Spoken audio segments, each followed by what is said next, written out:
आज की कहानी का नाम है चोर के ऊपर मोर। तो चलिए शुरू करते हैं। रामपुर गांव में सतीश कुमार नाम का बनिया रहता था।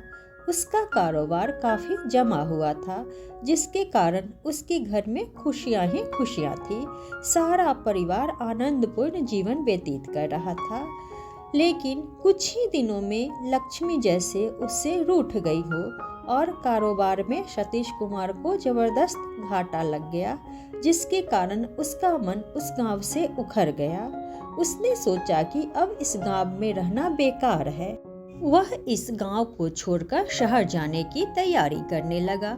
मगर अजीब बात है कि उस बेचारे के पास थोड़ा बहुत धन भी नहीं था, जिसे लेकर वह शहर चला जाता।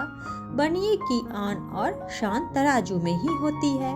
उसकी पूर्वजों की एक तराजू थी, जिसके मुट्ठे में सोने के तार जुड़े हुए थे। उसने दुखी होकर उस तराजू को गिरवी रखने का फैसला कर लिया। तराजू सेठ तोलाराम के पास गिरवी रखकर सतीश कुमार शहर चला गया। वह काफी होशियार और तेज आदमी था। शहर में आते ही उसने अपना जो धंधा शुरू किया, उस धंधे में कुछ ही दिनों में उसे काफी लाभ होने लगा। कुछ ही दिनों की मेहनत के पश्चात अब उसके पास काफी धन जमा हो गया, तो वह वापस गांव की ओर चल पड़ा। गांव में पहुंचते ही सबसे पहले उसने अपनी खानदानी इज्जत यानी अपने तराजू को छुड़वाना ही अपना कर्तव्य समझा। घर जाने से पूर्व वह सीधा सेठ तोलाराम की हवेली पर गया और जाते ही बोला, भाई अब मेरा खानदानी तराजू वापस कर दो और अपने रुपये सूद समेत ले लो।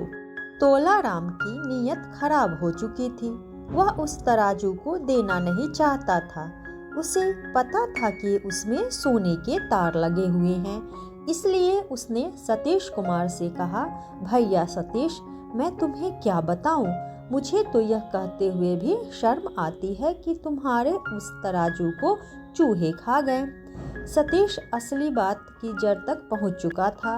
उसने बड़े धैर्य से कहा, भैया जी, आप क्यों दिल छोटा कर रहे हो? ऐसा हो ही जाता है, समय समय की बात है। कभी हमारे पास फूटी कौड़ी नहीं थी, हमें अपना वह खानदानी तराजू गिरवी रखना पड़ा था। आज हमारे पास धन है तो उस तराजू को चूहे खा गए। राम राम, कैसा बुरा वक्त आ गया है कि चूहे तराजू भी खा जाते हैं। यह कहकर सतीश अपने घर की ओर चला गया, मगर अंदर ही अंदर उसका मन क्रोध से जल रहा था। वह जान चुका था कि उस तोलाराम ने उसे झूठ बोला है। अब वह बेईमान हो चुका है। उसे उसके किए की सजा मिलनी ही चाहिए। सीख देने के अवसर की प्रतीक्षा में था सतीश कुमार। आखिर वह दिन आ ही गया। जब तोलाराम का बेटा नहाने के लिए नदी पर गया, तो उसने उस लड़के को पकड़कर एक गुफा में बंद कर दिया और गुफा के द्वार के आगे बड़े बड़े पत्थर लगा दिए। तोलाराम का लड़का जब घर वापस नहीं आया तो उसे बहुत चिंता हुई। वह पागलों की भांति भागता हुआ सतीश कुमार के पास आया, क्योंकि उसका घर नदी के पास पड़ता था। भाई सतीश, क्या तुमने मेरे लड़के को इधर देखा है? वह नदी पर नहाने के लिए आया था, मगर अभी तक घर वापस नहीं पहुंचा। अच्छा, आप अपने बेटे भोलाराम की बात कर रहे हो? हाँ यार, मेरा तो एक ही बेटा है, तोलाराम का बेटा भोला। उसके सिवा मेरा और है ही कौन? सेठ तोलाराम, अब आप घर जाओ और रोने लग जाओ। ऐसे ही रो रो कर अपना जीवन काट लो राम के भरोसे।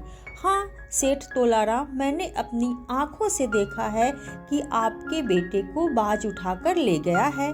बहुत अच्छा लड़का था बेचारा भोला। सेठ तोलाराम चीख कर बोला, नहीं नहीं, यह नहीं हो सकता।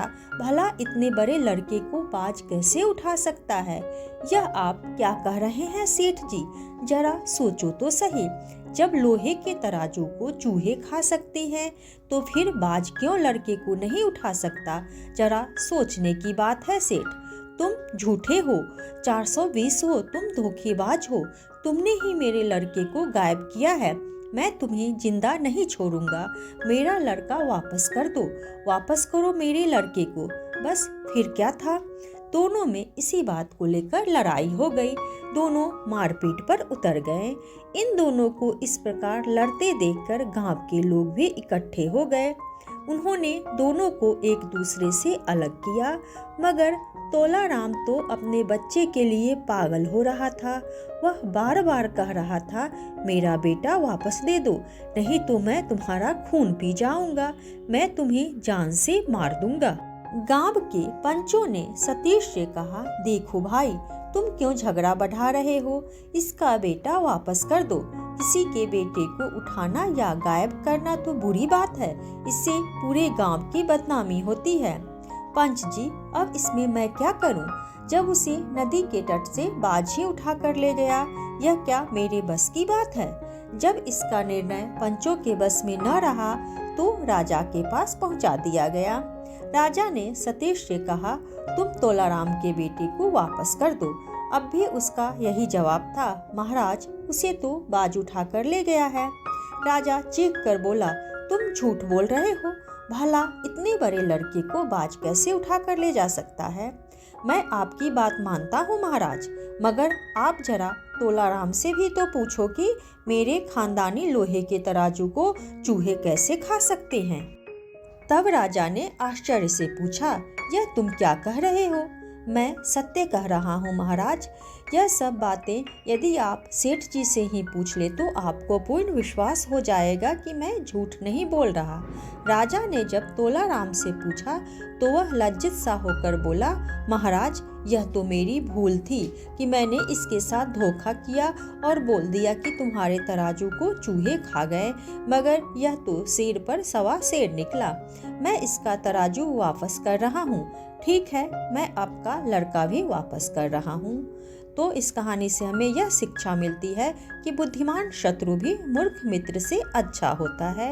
आज के लिए इतना ही। अगर आप लोगों को यह कहानी पसंद आए तो वीडियो को लाइक करें और चैनल को सब्सक्राइब करें।